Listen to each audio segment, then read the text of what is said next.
welcome to Musings from Arledge. I have with me a special guest today, Golden Pat Ruel, who is, as almost all of you know, a very well-known, very successful O-line coach. So I'll give you a little bio. I think 37 years coaching offensive line in the NFL and major college football. Most USC fans will know Pat from his time working with Pete Carroll at USC, where he coached All-American Sam Baker, Deuce Latui, Ryan Khalil, Charles Brown. Pat also coached under Pete Carroll at the Seattle Seahawks, where he won a Super Bowl. But the reality is that at this point, Pat has coached actually everywhere and has stints coaching not only under Pete Carroll, but Nick Saban, Lou Holtz, Tom Coughlin, and many others. And Pat will soon be an author because he's working on a book. We're going to talk about that in a little bit too. So Pat, welcome to the program. Excited to have you. Well, I'm excited to be here, and this is a good break from my book. All right. So I want to talk about two famous fourth downs, both of them 18 years ago. You probably already know what plays I'm talking about. I want to start with the one in South Bend and then finish up with the one in Rose Bowl. One of these, a great memory. One of these, a not so great memory. But I want to walk through both of these plays with you so that the people watching this can get a sense of what's going on the inside on these plays. So, sure. A bit of background. Let's start with the Notre Dame game. This is obviously October 2005. USC is number one at the time, two-time defending national champion. I think the Trojans had won 27 straight going into the game and 38 of their prior 39. So this is a time when USC didn't lose very many football games. A great scene in South Bend, really the greatest atmosphere I think I've ever been a part of for a football game, and I've seen a lot of them. USC's down 3 late in the game. Leinart is sacked on second down to make it third and about 19. USC then runs a short pass to Reggie, who puts a nice move on somebody, picks up about 10 yards to give you a manageable fourth down. Okay, so here we are, a minute 32 left, USC down by 3, everything on the line, and USC comes out to what looks to me like a two-deep look. There are at least 2 deep safeties, but if you look at the defensive backs on the right-hand side, you can tell they're playing man. They're shaded inside. They're looking at their guys. They're not at the quarterback. So Leinart knows that there's going to be man coverage on this play. And he audibles. Question. Everybody knows what he audibles to. He audibles to the fade. He throws it to Dwayne Jarrett. Why is that the call? Because a fade route there seems to be a low percentage pass. You have Reggie Bush in the backfield. If it's man coverage, it's going to be a linebacker or a safety. Either one's a mismatch. So I'm curious, why a fade? That's not what I would have expected. Well, when the game was at that point, I'm going to go back on second down. Notre Dame knew that we had to throw the ball, and basically I did a bad job. I didn't remind the offensive line that they might see some stunts. As a coach, you get upset with yourself when you don't kind of give them some awareness of what could happen. Anyway, they ran a TE stunt, a tackle end stunt, and we didn't pick it up very well, and we got sacked. That's what put us at 3rd and 19. The thought on the next play was exactly what you just said, was to get the yardage manageable, and by giving it to Reggie, you're oftentimes not just getting it manageable, you're giving him a chance to make a big play. So, but he does get 10 yards, and now we're 4th and 9. And, we knew we had enough time. What we were concerned about was just getting first downs and creating opportunities. So we really weren't going to intend to throw the ball on a fade route. That wasn't our intention at all. What it was basically to get a quick throw to, like a 3-yard hitch route. It's first down, that's what we were thinking about. And, when we got to that, we were thinking about a post. I got confused here for a second. We were thinking about a quick slant route to get the 9 yards. Okay. But when they went up tight like that, they were making it make it a lot harder to throw. So we had him check to a fade route because you're taking one of your best players, Dwayne Jarrett, who's got better height than that corner. And he's got, good extension with his hands and stuff. And he's got good hands. And so we didn't look at it as a low percentage play, but that wasn't, we were just hoping to hit the quick slant for the first down. So in a way, I kind of think maybe they helped us. They helped us by lining up like that because, you just get one step on a guy, which is what he did. You have a really good player who's got size who can make a play, and that's basically what happened. That was a significant play in the game, but there are many other plays that we would like to have back as usual. But that, every time you win a game like that, it always comes down to the one play, like at that play or the Bush push or whatever. And it's just the game was crazy. It was probably the most watched game, and it was a who's who on the sideline. So when he caught the pass, I said, I felt right at that time we're going to win the game. When we completed, because we've been moving the ball fairly well most of the game, and it was a good game on their part. I think they intercepted a ball. They intercepted one ball, and they also had a punt return, I think, as I think back. Yeah, Tom Zimikowski ran back a punt. Well, yeah. So Jared takes that pass down to about the 13-yard line, and you're down 3. So it really takes all the pressure off the offense, right? I mean, you have a chip shot field goal if you don't get in. But here's the thing. Let's talk about the Bush push just for a second, because when the refs first spot that ball, they spot it, maybe at the half-yard line. It's close. Right. Then they move it back probably a full yard, which turns that quarterback sneak into a very long quarterback sneak. And I remember from my perspective, because I was sitting in the end zone, from my perspective, the feeling of horror when I see Matt get stood straight up. You can't tell from that angle where he is, but I saw him get stood straight up, and ordinarily that's not a good sign on a quarterback sneak. What was your initial thought when you saw Matt's head pop up? Well, first of all, I can tell you this: we didn't run many quarterback sneaks at the whole time at USC because Matt didn't run them very good. He was too tall. Yeah. He never got underneath his pads, so we never thought about running a quarterback sneak. It was an option. It was either kill the ball, or if you see it in front of you, in other words, stop the clock and we'll go huddle up and call play. Or if you see it right there in front of you, you can take it. Well, he turns back, looks at Reggie. Reggie's going, he's telling, hey, no, go. You do it, like that.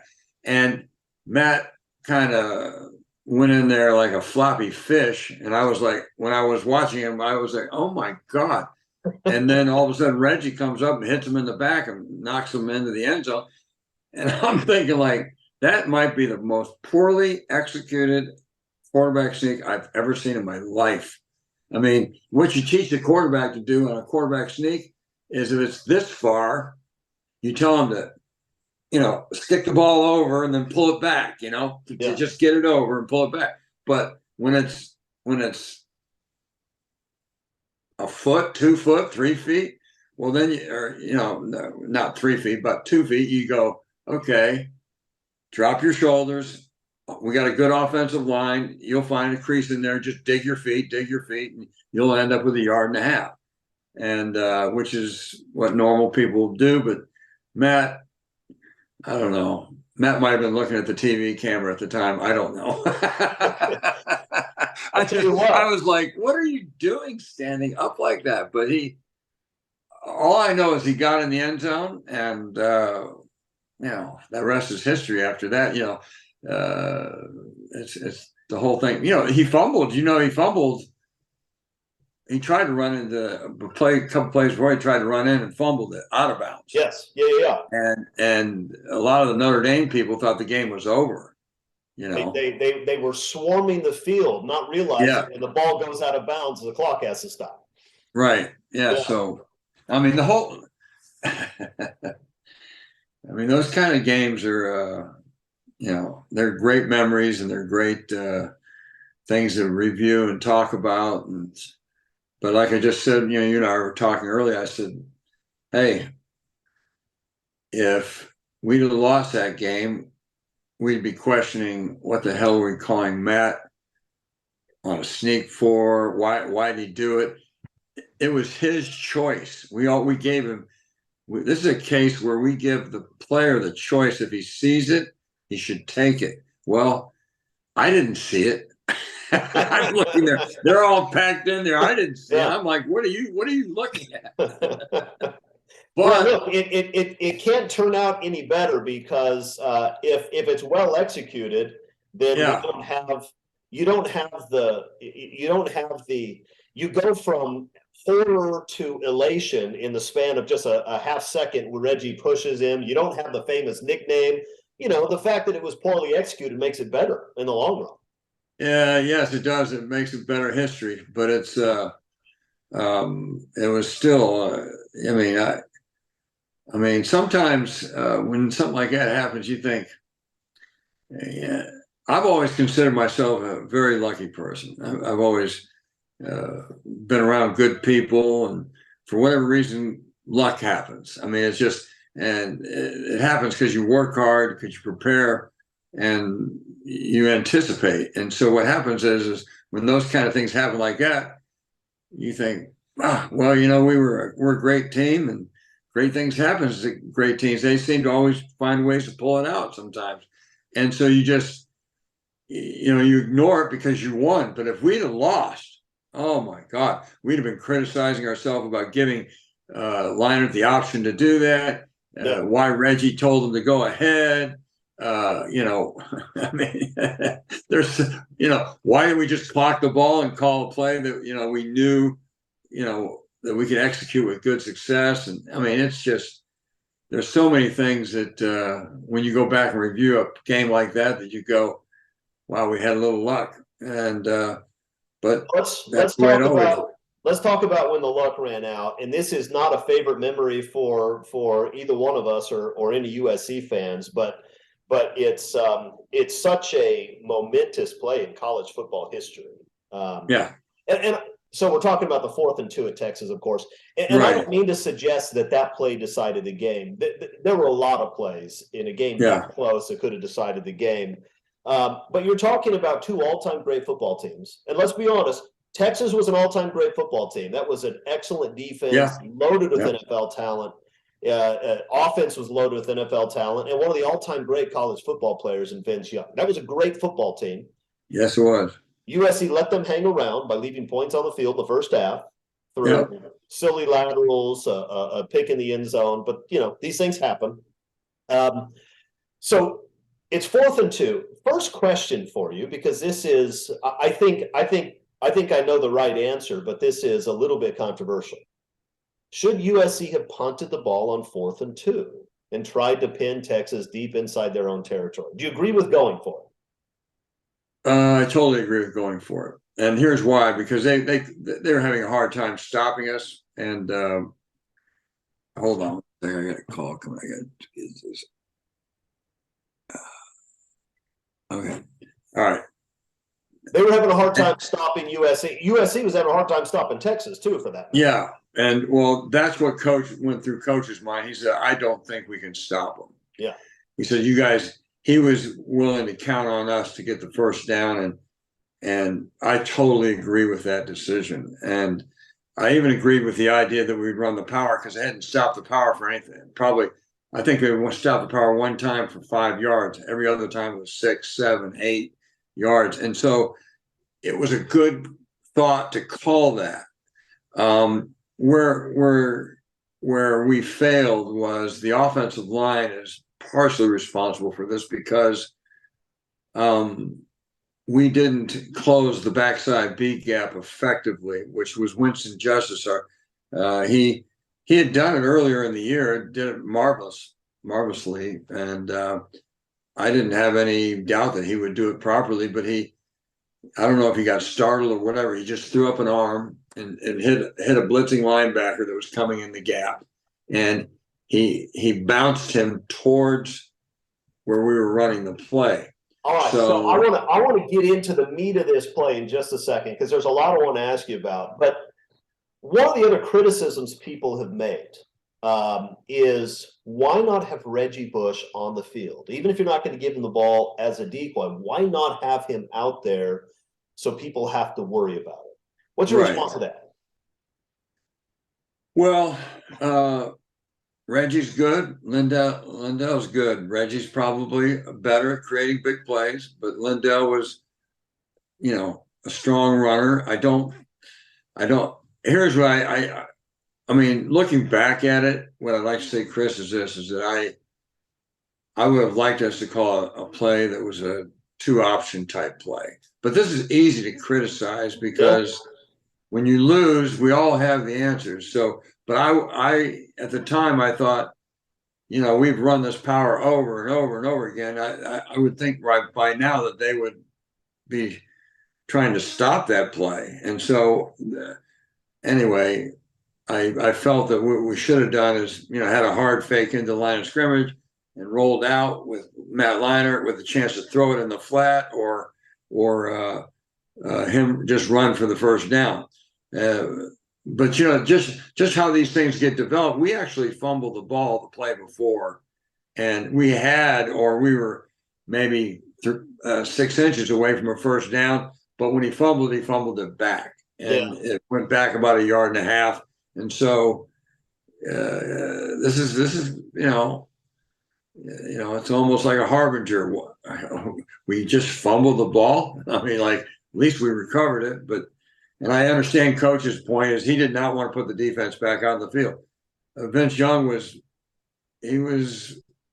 doing his thing, and he was big, he was strong, and we were having a tough time tackling especially with our DBs. And you had a ton of injuries at that point defensively, so the defense was struggling. So look, right. I agree both with the decision to go for it. I think it's a no-brainer, actually. You don't punt the ball back to Vince Young at that point. I don't have a problem with giving the ball to Lindell. You're right. Lindell Whitehead dominated the second half of that football game. I mean, Leinart played well. Reggie had probably the first half, his big play down the sideline. But Lindell was dominating the game. I don't have any problem with that. Here's my thing. If you look at the situation, if you line up with 2 tight ends and a fullback and only 1 wideout, you know what you're going to get, right? You're playing in a phone booth. Everybody's going to be in the box. Without a doubt. And so you look at that and say, okay, if in that offset eye, if they fake it to Lindell and throw it to the fullback in the flats, he probably walks for a touchdown from 40 yards out, right? But at the same time, I understand that's risky. They tried throwing it to the fullback 2 plays earlier. There was an incomplete pass.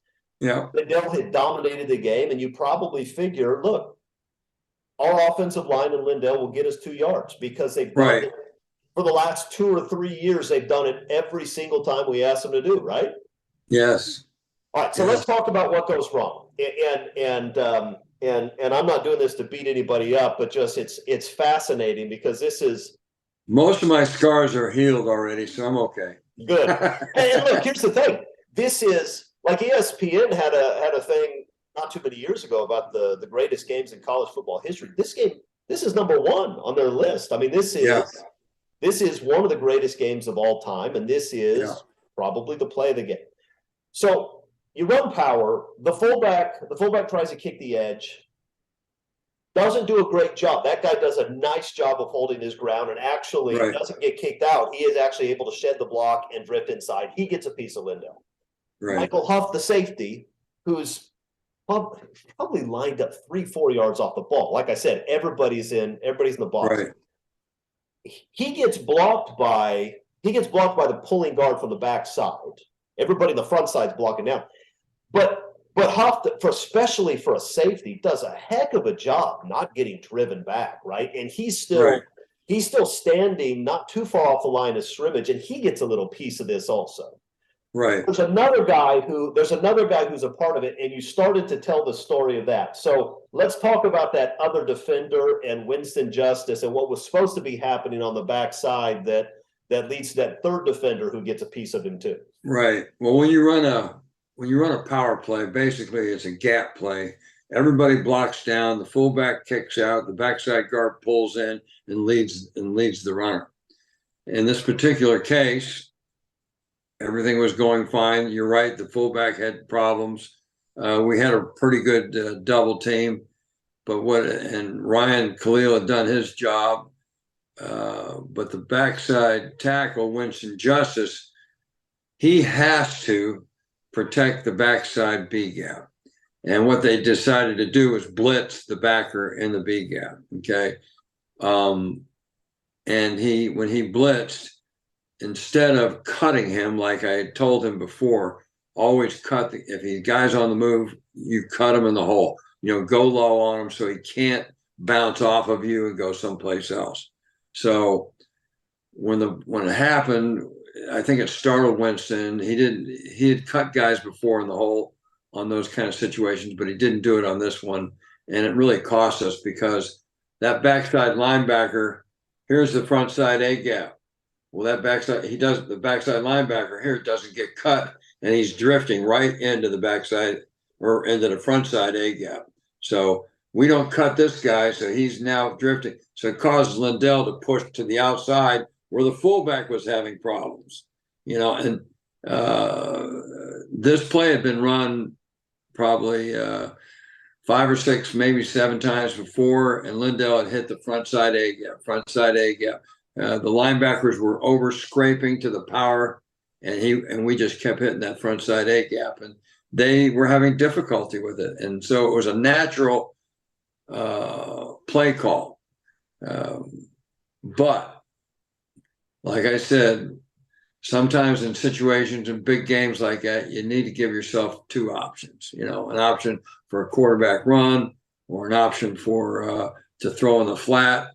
Like I like the negatives, because everybody's up in the box and they want to get after you. Well, if you fake to Reggie or you fake to Lindell, and you might be exactly right. If Reggie was in there, he might have drawn even more attention. So, but the point is by using a good fake,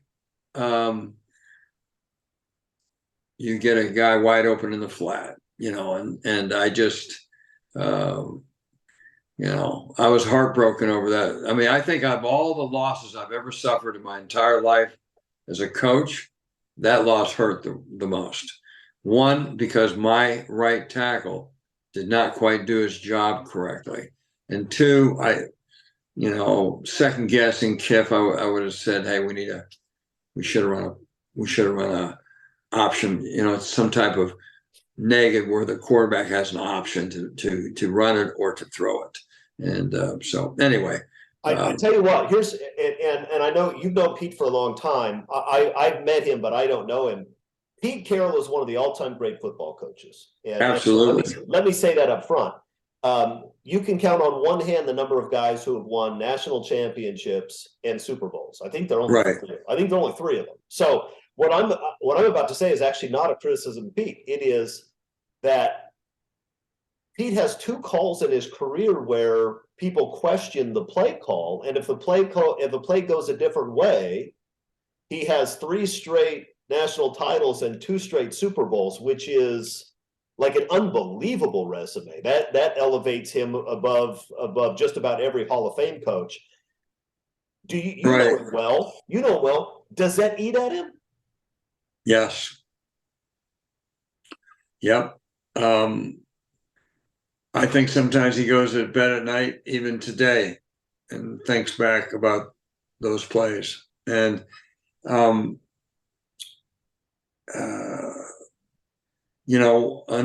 An interesting sidelight to the Super Bowl one was the NFL statistician had made a call and told us that there was 17 times that situation occurred in the NFL that year. 9 teams ran it, 8 teams threw it. And he said, of the 9 teams that ran it, nobody scored. And that didn't surprise me at all, because when you're that close to the goal line and you run the ball, everybody, you talk about a full box, you got not only a full box, they're going to take chances and blitz guys off the edge. Yeah. And this is where we see in the NFL game, how did that guy get so wide open? Yeah. Well, if we were just a little bit more on our game, we might have said, hey, let's just fake the power to Marshawn Lynch and hit the power pass, because that's what everybody does down there, and it always scores in that situation. Well, anyway, he said 9 teams ran it, 9 teams didn't score, 8 teams passed it, 7 teams scored, and we went, oh, well, who was the one that didn't score? And he goes, you threw an interception. Well, listen, here's the thing. If you've been watching USC football for a long time, and I'm 49, I started watching when I was a kid. It's been about 40 years I've been a USC fan. Yeah. And I've seen some ups and I've seen some downs. I am forever grateful to Pete Carroll, because USC's program was really, really in the dumps. And I think it had gotten to the point where most people thought there's nothing you can do. It's just you can't bring it back. The magic will never come back. And thanks to Pete Carroll, I got to go to the Coliseum for good 8 years in a row and watch every home game and see some of the best football teams and have some of the best sporting moments of my life with my parents there, my kids there, my best friend there. So I won't tolerate much criticism of Pete. Pete gave all kinds of memories. Yeah, let me say this. Some people always ask me, well, where's your favorite place? I said, well, how could it not be USC? How could it not be? Yeah. I said, I think we were 55 games in 7 with the time I was there or something. But the point is that we had so much fun, and the culture was so good, and the players were committed, and coach had done a marvelous job of, artistically almost putting this whole thing together. And, I am like just blown away by how successful he has been, but he has had those moments, Super Bowl and the Texas game where, it didn't work out. Yeah. But I can say this for a fact that I don't think I've been around a finer coach who's just great with players. He's great with culture. He understands team, and he's not only teaching them football. He's teaching them life lessons all the time. We had all these sayings about, do things right, longer than the other guy. Do things right longer than the other guy. That's all you got to do to win games. You got to do things right longer than he does. And so, and then one of the other things is that we would practice, and he would say, we got to compete with each other. Well, when you compete with each other, you're developing each other to be the best you can possibly be as a team, which is kind of a unique culture, because oftentimes coaches are teaching guys to battle against each other all the time. And when they battle against each other, you develop these animosities and these kind of underlying culture problems, because that's what competing against each other can do. So when you are on a team, you compete with each other to make your team better, which is that's the ultimate phrase for a good team, is we compete with each other to be great. And so Pete has sold that so good. And, going to Seattle and he wanted to go to Seattle because his time was running out at USC because of the NCAA investigation and the lack of support he got. And so it was not I don't think it was an easy choice to go to Seattle, but they made it a lot easier by the way they handled that whole thing. Let's talk about that. And I have some other things on my list. We may not even get to them because I have a feeling this topic is going to take a little bit of time. But I want to talk about the NCAA investigation, and I'm going to make an argument that you hear from people, even some USC fans, and I want to get your response to it. And the argument goes something like this: that Pete was wildly successful. He was a great coach, but he ran a very loose ship at USC. And when the chickens came home to roost, he decided to bail on the program and leave the people at USC to deal with the fallout. What's your response to that? That's a total falsehood. There's no credence to that at all. I worked for Jackie Sherrill, and we cheated at Texas A&M, and it was egregious. I've been other places where we had a little of this going on or whatever, but I can't tell you how many times Coach Carroll said in staff meetings, we are at one of the best schools in the country for tradition. We are in one of the hugest media markets in the country. And there's absolutely no reason to ever cheat at anything. We can do this without it. And he said, so don't do it. If any of you guys even think you better not do it, he says, I'll let you, he basically said, I'll let you go for doing stuff like that. So nobody on the staff even thought about doing anything like that. And Coach was adamant. And so when the NCAA came in there, I was like, why? Why are they even here? I don't even understand this. I was blown away because one thing I credit myself of is that I'm very aware of what's going on. I oftentimes don't comment on things, but I see things and I understand what's going on. I never saw one inkling of where anybody was doing thing out of line. And when all this started coming up with Reggie's stepdad, well, yeah, that's something we have no control over. I mean, we can say we have control of that, but there is no control. And I don't even think Reggie knew anything was going on until way late. But, I admired Reggie because you know what? Lloyd Lake was a common criminal is all he was. He can call himself an agent, but hey, everybody knew he had a checkered past, and the NCAA took his word, and I was like, okay, that's kind of egregious. You take somebody guy's word like that. But the fact of the matter, Reggie didn't even know the guy. He was finding out from his stepdad that this is the guy who wants to represent him, and he didn't want anything to do with it. He didn't want anything to do with the guy. Yeah. Well, and obviously someone in Reggie's position to take on Lloyd Lake as an agent when you're one of the premier guys in the draft, right? It would have been insane. Let me ask you this, because most USC fans who have followed this realize that Todd McNair was the fall guy. The NCAA needed somebody, sure, that they could pin knowledge on if they wanted to get the university, and they wanted to get the university. It turns out that McNair sued the NCAA, and the NCAA's investigation did not fare well in a court of law. Right? We know that, and McNair settled the case. He got a lot of money, as he should have, because it was a sham investigation. I want to ask you this: as the investigation was going on, was it clear to you that this was a sham investigation? Absolutely. First of all, when they came in and sat down with me, they asked me who goes into Todd McNair's office, and I said, well, players. Sometimes a recruiting host will go in there to get information on what a recruit likes to study or what he likes to talk about or whatever.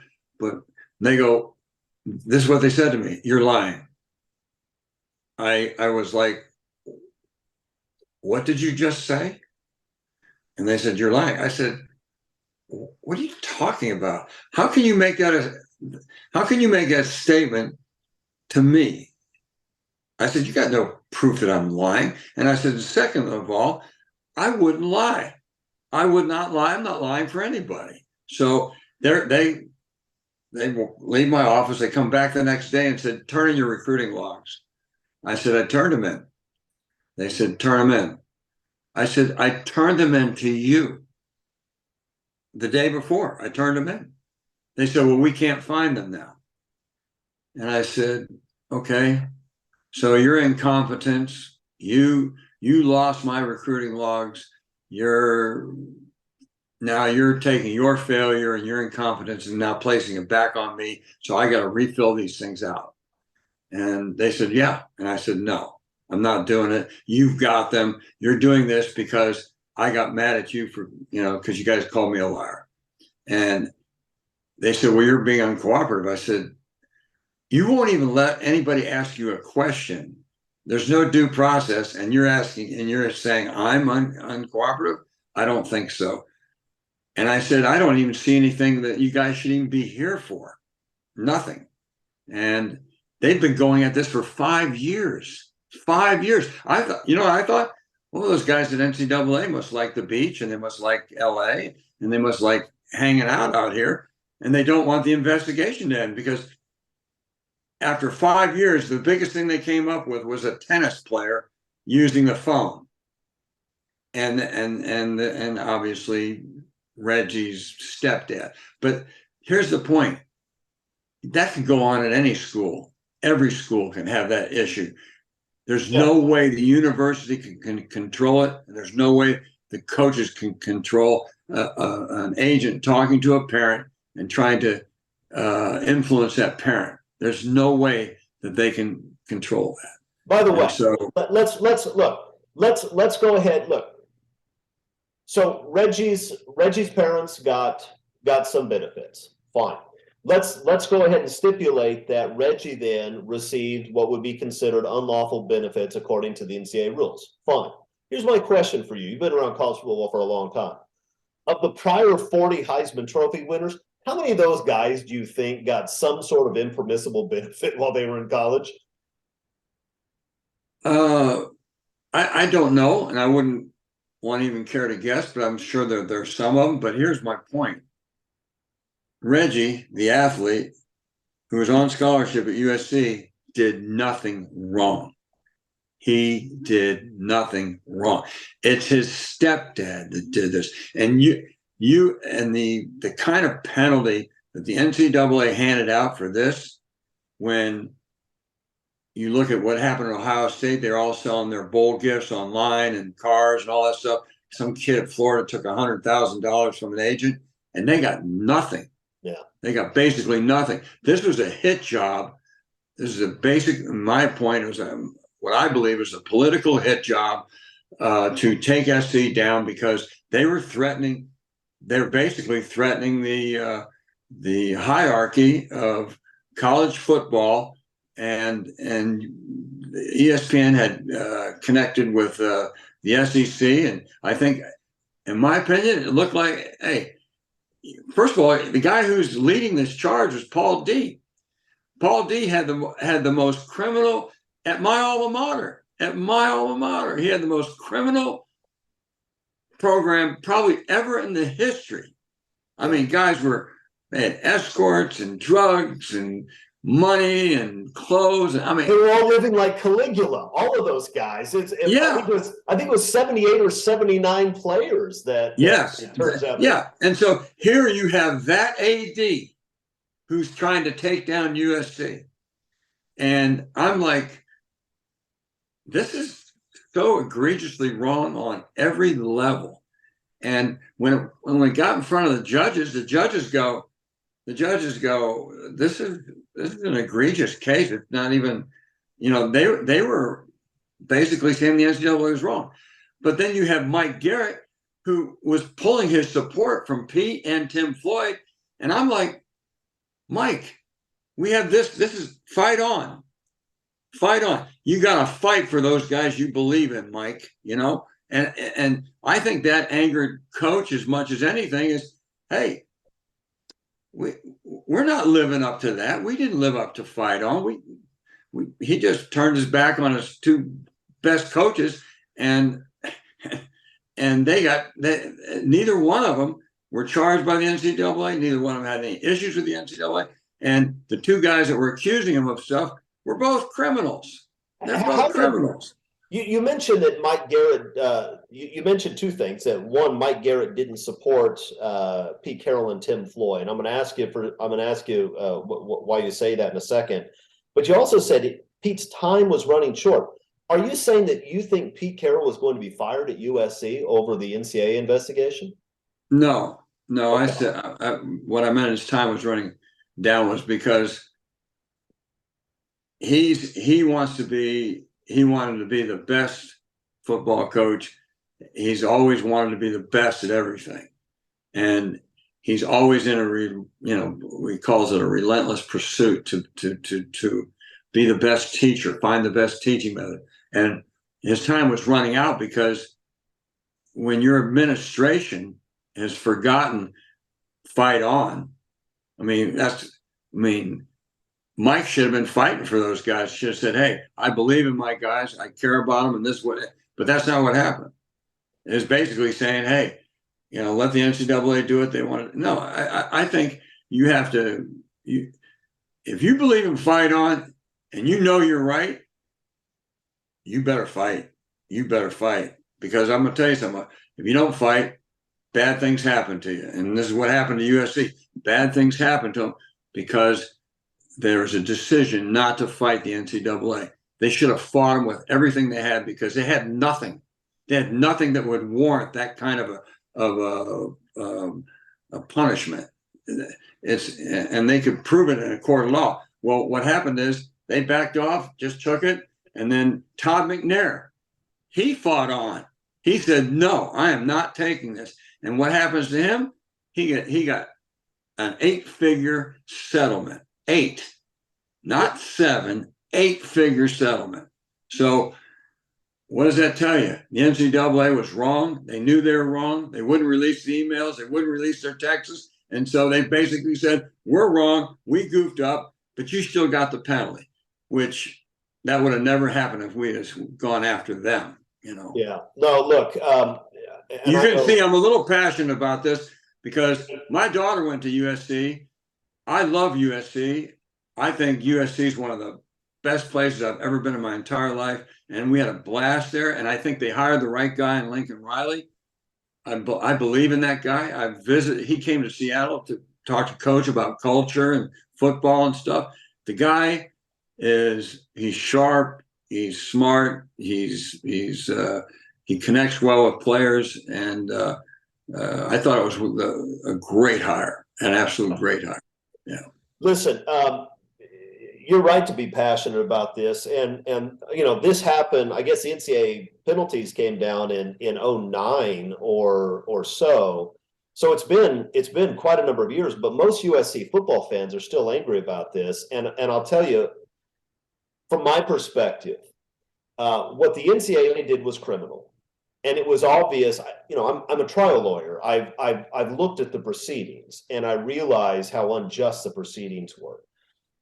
The most frustrating thing, though, is not that the NCAA tried to take USC down, because the NCAA has been corrupt for a long time. The most frustrating thing to me was USC not fighting and even conceding in some ways the truth of it, right? I mean, you talk about Mike Garrett, but look, when Pat Hayden came on board, Pat Hayden, he went around and did an apology tour. He called the NCAA the fair-minded folks at the NCAA. They were not, and he knew it.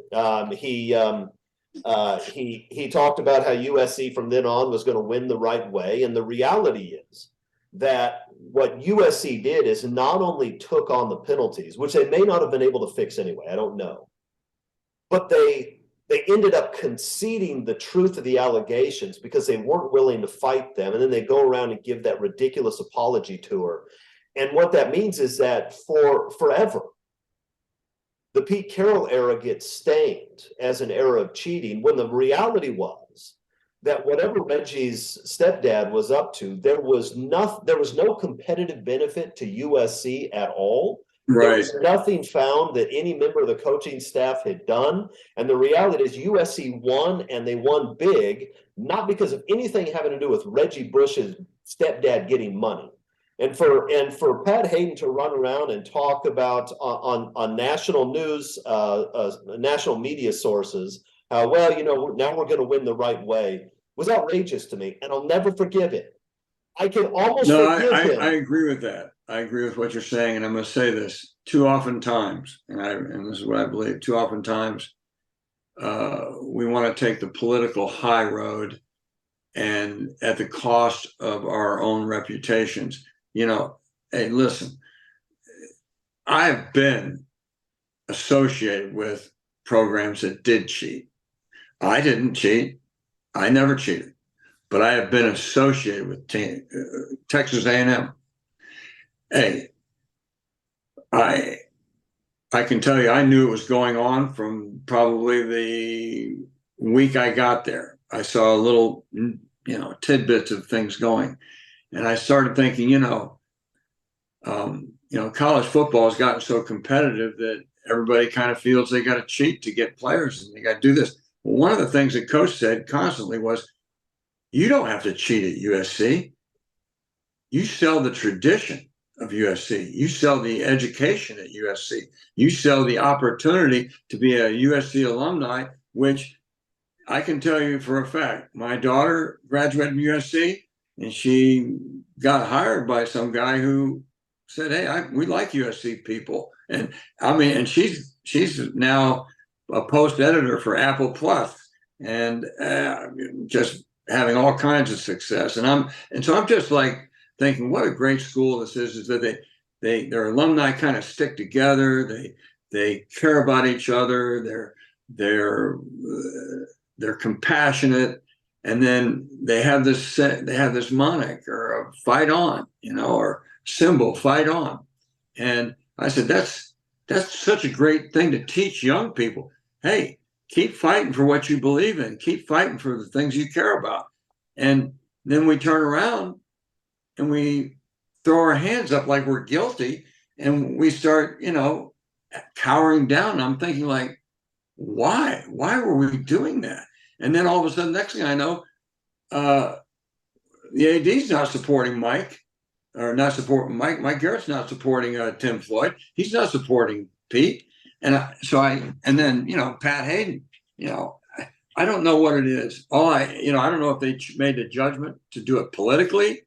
I don't care, but I don't like it. I don't care if people don't like the fact that I don't like it. I believe that I know exactly what happened. I know exactly what went on, and I don't want to cower down to the NCAA, to Mike Garrett, to Pat Hayden, or to anybody. We didn't do anything wrong to deserve that kind of punishment. Yes, they could have said, okay, you know what? We're going to slap your hand for this tennis player over here, and we're going to tell you to do a better job of watching out for your top players getting accosted by agents. But that's about all they should have said. Because there was nothing else, nothing, so, it's like you said, there was no competitive edge gained anywhere. It's just, I don't know.